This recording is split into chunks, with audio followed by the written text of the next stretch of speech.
একত্ববাদকে মেনে নেওয়ার কারণে হযরতে বেলাল হাফসি রাদিয়াল্লাহু তাআলা আনহুকে মরুভূমির উত্তপ্ত বালির উপরে শুয়ায় দেওয়া হয়েছে।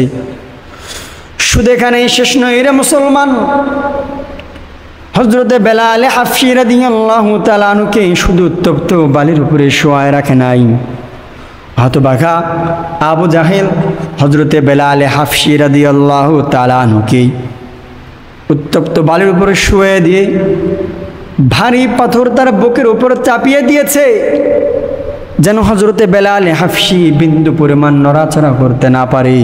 হযরতে বেলাল হাফসির নাম শুনে নাই এমন কোনো মানুষ দুনিয়াতে নাই, এমন কোনো মুসলমান দুনিয়াতে নাই যে ব্যক্তি হযরত বেলাল হাফসি রাদিয়াল্লাহু তাআলা আনহুর নাম শুনে নাই।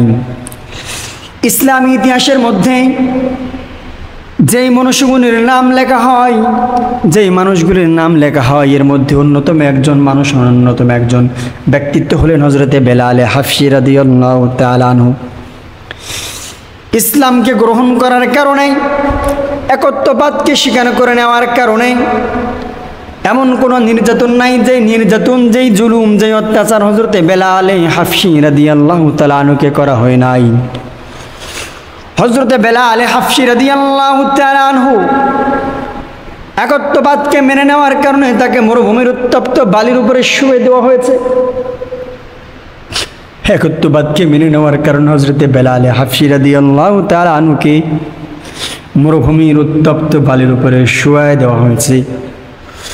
শুধু এখানেই শেষ নয় রে মুসলমান, হযরতে বেলাল হাফসি রাদিয়াল্লাহু তাআলা আনহুকে শুধু উত্তপ্ত বালির উপরে শুয়ায় রাখে নাই, হতভাগা আবু জাহেল হযরতে বেলাল হাফসি রাদিয়াল্লাহু তাআলা আনহুকে উত্তপ্ত বালির উপরে শুয়ে দিয়ে ভারী পাথর তার বুকের উপর চাপিয়ে দিয়েছে, যেন হযরতে বেলাল হাফসি বিন্দু পরিমাণ নড়াচড়া করতে না পারে।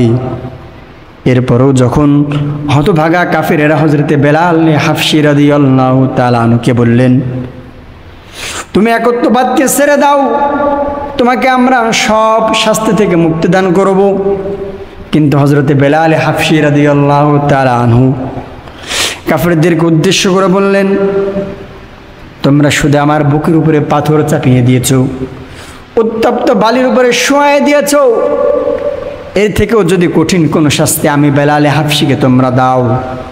আমি বেলাল হাফসি যেই রবকে এক হিসেবে মেনে নিয়েছি, যেই মালিককে এক হিসেবে মেনে নিয়েছি, এই মালিককে আমি কখনো ছাড়তে পারবো না।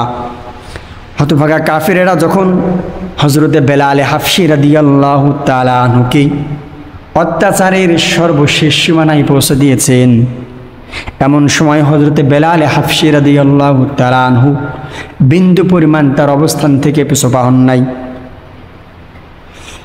হযরতে বেলাল হাফসি রাদিয়াল্লাহু তাআলা আনহুর এই ত্যাগ তিতিক্ষা থেকে, কষ্ট থেকে বুঝে আসে রব্বে কারিমের কাছে গ্রহণযোগ্য হওয়ার জন্য, রব্বে কারিমের কাছে মাকবুল হওয়ার জন্য, মনোনীত হওয়ার জন্য সুন্দর চেহারার কোনো প্রয়োজন নাই, শারীরিক শক্তিরও খুব বেশি প্রয়োজন নাই, ক্ষমতারও প্রয়োজন নাই।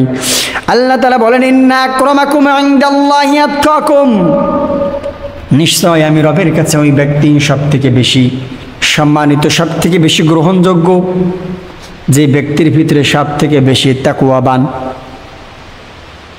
সুতরাং যদি আমাকে আর আপনাকে যদি হযরতে বেলাল হাফসি রাদিয়াল্লাহু তাআলা আনহুর মতো কষ্ট স্বীকার করে ইসলাম গ্রহণ করা লাগতো, হয়তো আমি নিজেও ইসলামকে গ্রহণ না করে কুফর আর তাগুতি শক্তিকে গ্রহণ করে নিতাম।